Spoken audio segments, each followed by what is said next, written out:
Millard Fillmore, the 13th President of the United States, 1850 to 1853.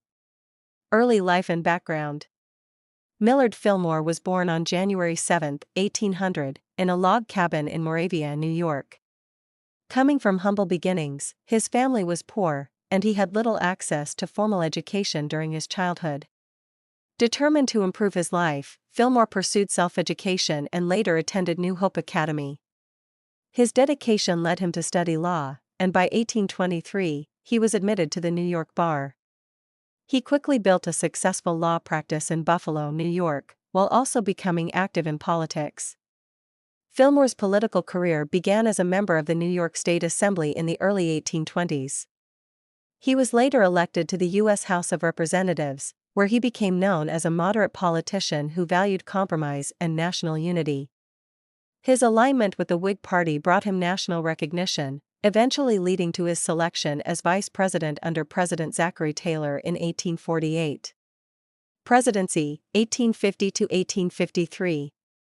Millard Fillmore became the 13th President of the United States on July 9, 1850, following the sudden death of President Zachary Taylor. His presidency came at a time of growing tensions between the North and South over the issue of slavery. One of Fillmore's most significant actions was supporting and signing the Compromise of 1850, a package of laws intended to ease sectional tensions. The compromise included 5 major provisions. 1. California was admitted to the Union as a free state. 2. The territories of New Mexico and Utah were organized with the question of slavery to be decided by popular sovereignty. 3. Texas relinquished claims to New Mexico in exchange for federal assumption of its debt. 4. The slave trade, but not slavery itself, was abolished in Washington, D.C. 5. A new, stricter Fugitive Slave Act was enacted, requiring citizens to assist in the capture of escaped slaves. While the compromise temporarily calmed sectional disputes, the Fugitive Slave Act proved highly controversial in the North, where it was widely resisted. Although Fillmore intended to preserve the Union, his enforcement of the law damaged his popularity among Northern abolitionists. Fillmore also focused on expanding American influence abroad. His administration supported trade and diplomatic initiatives, including sending Commodore Matthew Perry to Japan, which eventually led to the opening of Japanese ports to American trade in 1854. His presidency also oversaw continued expansion in the West and the strengthening of infrastructure such as railroads and canals. Post-presidency life. After leaving office in 1853, Fillmore returned to private life in Buffalo.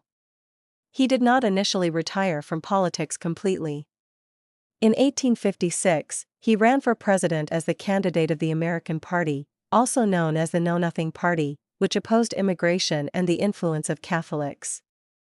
However, he received little support and lost to Democrat James Buchanan. Despite his unsuccessful return to politics, Fillmore remained active in civic life. He supported cultural and educational causes, serving as chancellor of the University of Buffalo.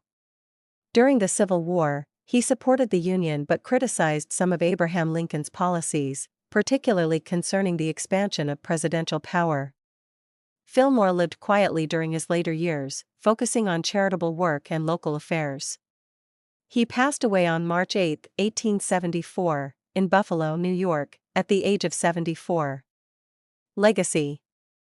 Millard Fillmore's presidency is often remembered for his role in the Compromise of 1850, which temporarily delayed the outbreak of the Civil War. While his enforcement of the Fugitive Slave Act remains controversial, his foreign policy initiatives, particularly with Japan, demonstrated foresight in opening new trade routes. Fillmore's legacy is that of a president who sought moderation and compromise in a time of deep national division. Though not considered one of the most influential presidents, his efforts reflected the immense challenges of preserving the Union during a turbulent period in American history.